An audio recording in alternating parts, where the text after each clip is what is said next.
Dan yang dirasakan oleh Pak Lukman dan juga teman-teman petani karet yang lainnya dengan teknologi temuan dari Pak Puji apa sampai saat ini?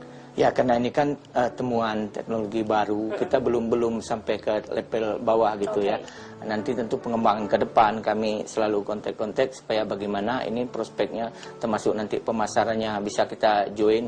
Karena kemarin kita sudah deklarasikan Dewan Karet Indonesia pada tahun 2010 ini. Kalau dulu tahun 68 itu baru pengolahan hasil sebatas kram rubber. Ini merupakan kebangkitan kedua dari dunia perkaretan Indonesia pada tahun 2010. Jadi semua stakeholder dari level bawah sampai yang elit yang tersentuh dengan persoalan perkaretan Indonesia sudah bergabung jadi satu di bawah satu kelompok yang disebut Dewan Karet Indonesia. Dewan Karet. Nah, jadi dari komuniti pertanian itu sudah ada 8 komuniti yang ada dewan-dewannya itu yang untuk mengurusi nasib petaninya ke bawah. Insya Allah ke depan kita yakin itu. Kemudian Pak Puji, ini kan bisa diaplikasikan untuk produk-produk lain ya Pak ya? Betul.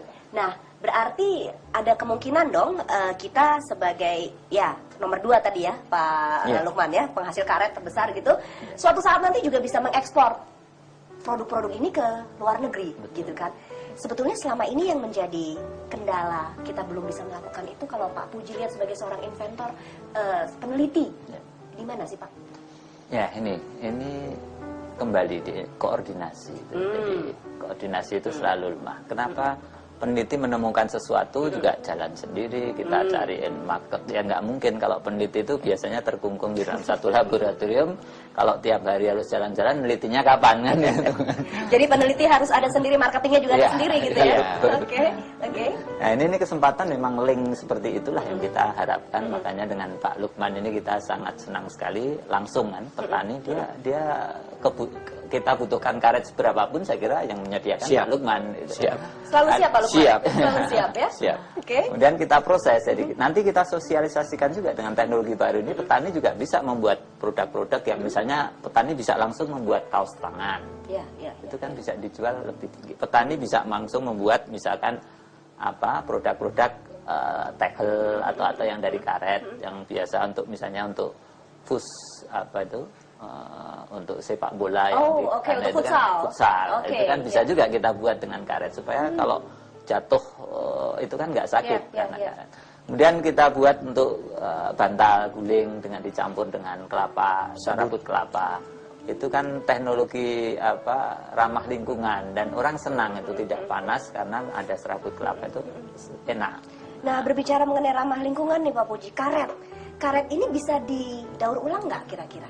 Bisa, pasti. Kalau bahan kita itu kenapa tidak bisa didaur ulang itu karena ada teknologi yang sebenarnya menggunakan bahan kimia atau bahan lain yang kita mengubah sifat alamiahnya. Baik, jadi ini bisa dikatakan kalau bisa didaur ulang ini alamiah. Betul.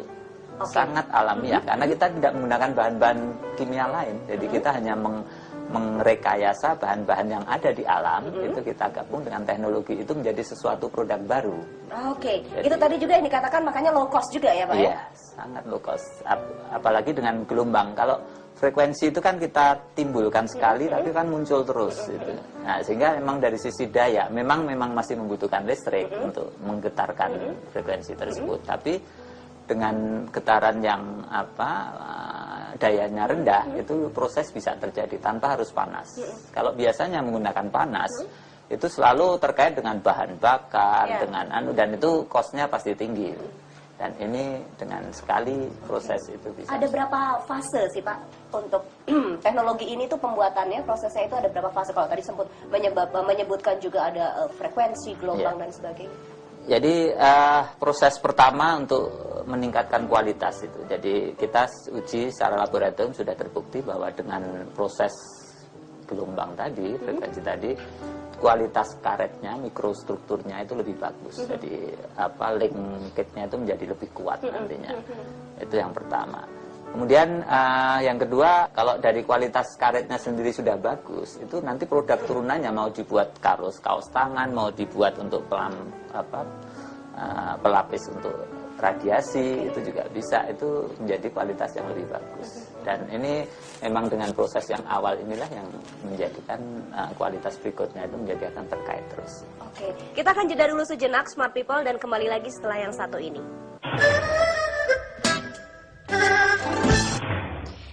Smart People, kita kembali lagi dalam perbincangan kita masih bersama Dr. Insinyur Puji Untoro, peneliti di Batan Serpong, dan juga Haji Lukman Zakaria, SPDI, selaku Ketua Asosiasi Petani Karet Indonesia, Apkarindo.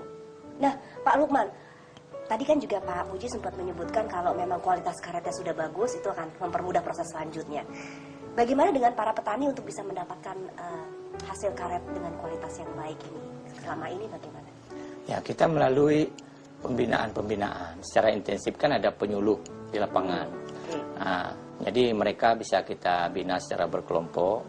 Kemudian harga cukup bersaing, itu pasti bisa. Dulu kan petani itu langsung ekspor ke Singapura dengan smoke seednya itu, jadi sistem karet asap itu.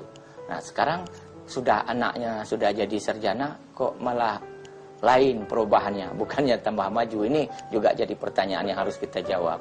Nah, ini kan kembali lagi kepada penentu kebijakan tentunya. Bagaimana kalau betul-betul tulus ya para pemegang kebijakan memang mengangkat harkat martabat bangsa ini, khusus di sektor pertanian.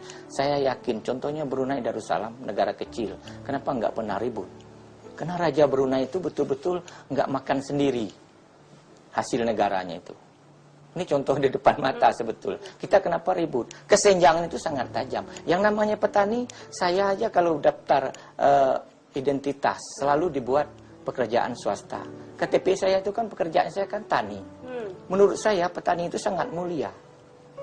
Kalau nanam nggak ngasih makan, kalau mati nggak nguburin, kalau panen tinggal jualin. Kenapa susah kan? Nggak nyusahin orang.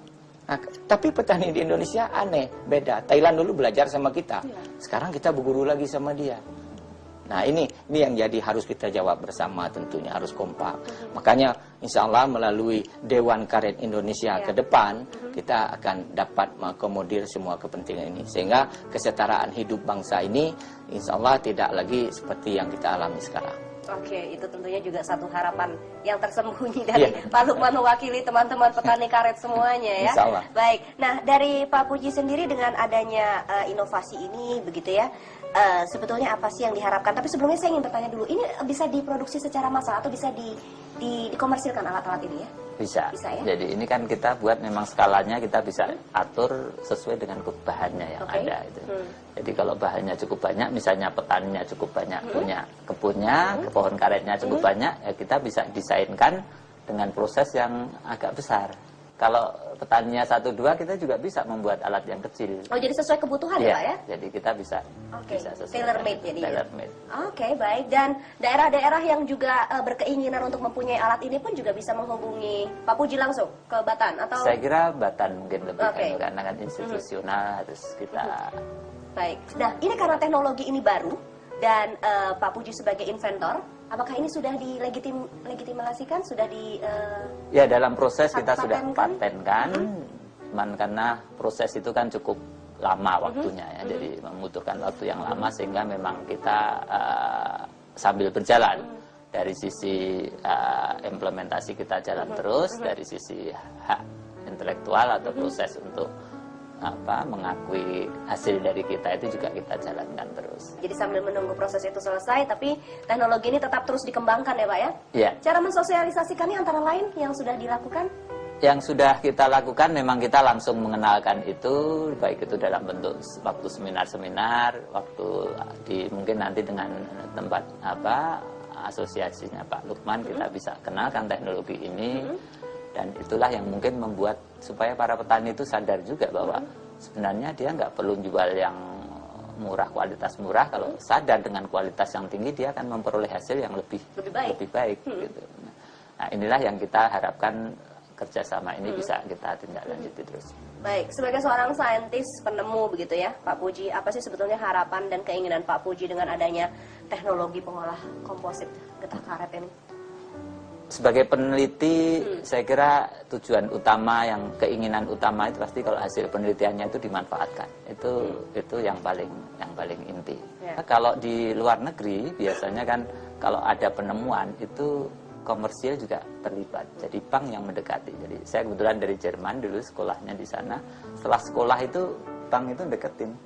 Temuan Anda apa sih?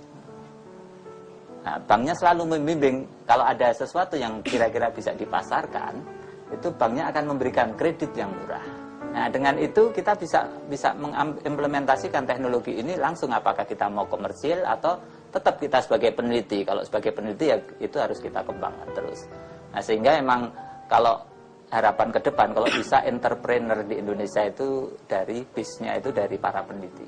Ya, baik, itu tadi harapan Pak Puji sebagai mewakili ilmuwan ya dari Batan ya, sebagai peneliti. Baik. Nah, sekarang saya tanyakan kepada Pak Lukman nih sebagai closing statement-nya. Tentunya juga tadi sudah sedikit tersembul harapannya, tapi tentunya juga masih punya harapan-harapan lain mewakili petani-petani karet, terutama juga untuk meningkatkan taraf hidup mereka, begitu ya. Nah, apa sih yang masih ingin disampaikan oleh Pak Lukman? Ya, saya menyampaikan pada kesempatan keinginan petani itu sebenarnya simpel aja. Bagaimana untuk mendapatkan sesuatu dengan cara yang mudah. Contohnya anaknya sekolah, kemudian proses dia melaksanakan kegiatan usaha taninya sehari-hari. Berarti pemerintah harus menyiapkan infrastruktur ya. Kemudian fasilitas-fasilitas yang memadai. Antara lain itu seperti kalau di daerah-daerah Kalimantan, Sumatera itu jalan. Contohnya petani karet Kalimantan Timur masih jual ke Kalimantan Selatan. Berarti di situ belum ada alat processing seperti keram rubber. Ini kami menghimbau para dunia usaha agar menanamkan investasinya di sana, bikin pabrik keram rubber untuk nolong petani, untuk Kalimantan Timur. Nah itu. Yang seterusnya, harapan kami selaku petani, tentunya menghimbau kepada petani untuk memproduksi hasil pertanian yang maksimal secara berkualitas. Kemudian pemerintah juga sebagai penentu kebijakan, bagaimana negara ini menjadi eksportir ban dunia ke depan. Bukan lagi sebagai eksportir slip tebal SIR 20 untuk bahan baku ban. Sehingga yang menikmati hasil karet Indonesia yang melimpah ruah itu bukan Indonesia, tapi negara prosesor. Nah ini, kalau untuk menambah pendapatan masyarakat kelas bawah, khususnya petani karet gitu. Oke, baik. Terima kasih sekali Pak Lukman, Pak Puji, terima kasih. Tentunya kita juga masih menunggu inovasi-inovasi temuan-temuan baru dari teman-teman di Batan semuanya ya. Juga untuk Pak Lukman, salam untuk teman-teman petani karet. Semoga semakin maju. Ya, saya menghimbau dan salam buat petani karet Indonesia agar selalu memperhatikan informasi, karena informasi itu mahal dan komunikasi kita harus lancar, karena kita sekarang sudah ada semacam kelompok baru di tingkat nasional, yaitu di bawah naungan 3 menteri, Menteri Pertanian, Menteri Perindustrian, dan Menteri Perdagangan, yaitu yang disebut Dewan Karet Nasional Indonesia.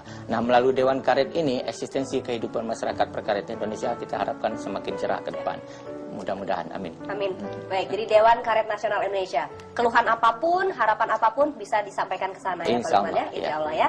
Baik, kalau begitu terima kasih sekali Anda juga Smart People sudah bergabung bersama kami dalam Iptek Talk kali ini. Dan sekali lagi Dr. Engineer Puji Untoro, peneliti di Batan, Serpong, dan juga Haji Lukman Zakaria, SPDI, Ketua Asosiasi Petani Karet Indonesia, Apkarindo. Terima kasih, dan kita jumpa lagi untuk episode yang berikutnya. Ya, Smart People, terima kasih Anda sudah menyaksikan Iptek Talk. Untuk episode kali ini kita jumpa lagi dalam episode berikutnya. Cintailah selalu ilmu pengetahuan dan teknologi, dan jangan pernah membayangkan hidup Anda tanpa Iptek.